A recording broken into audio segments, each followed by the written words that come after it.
managed to do about 60 miles with no alternator belt. It's far from an ideal journey. I'm on a motorway. I'm just sort of following the lorries the best I can. I've had to. I'm entirely reliant upon the current from the battery, and I've turned off my headlights before as soon as I realised the belt was broken. I turned the headlights off. I do have rear lights. I've got full set of rear lights, so anybody coming up behind me can see me. It's just look what I can see in front. Sweet Fanny. I'm just literally relying on the tail lights of the lorries ahead. I've got about 42 miles left to go. Now, I'm beginning to be suspicious I'm going to make it. And the car, it's done 60 miles. It's still showing around about 12 volts on the alternator, which is entirely the charge left in the battery. God bless the Lucas battery. So it's a brand new Lucas genuine part. So please buy Lucas batteries. This is phenomenal. It should have gone by now. It should have packed up. The car should have started misfiring, because the only thing giving this engine the spark now is battery power. The power is rapidly being drawn from the battery. Nothing's being charged back in. I do have a brand new coil, which is going to help matters. Even if the charge becomes very low, a brand new coil should be able to magnify a low charge.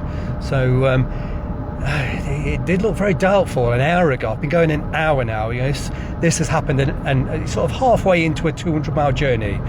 I stopped for fuel, just got going again, and bang, the alternator belt broke. I do not know what's breaking these belts. I've absolutely no idea.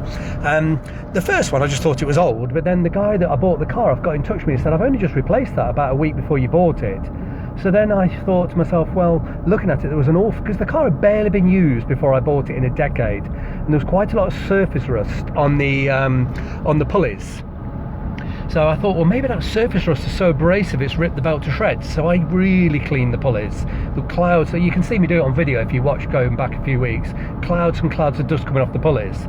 But you know, just like surface rust. And you know, I put on a brand new belt, of course, and now it's gone and broken yet another belt.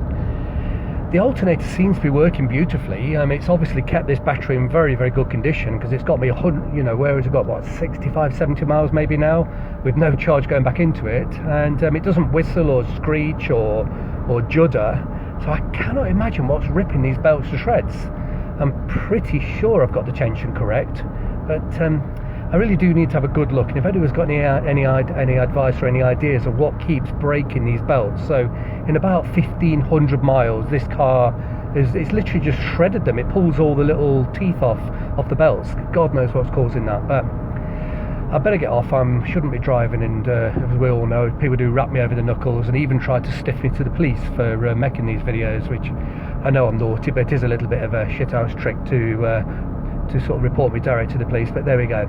I'll get off and I'll get a bit close to home, see if the car is still ticking along. It hasn't yet started to misfire.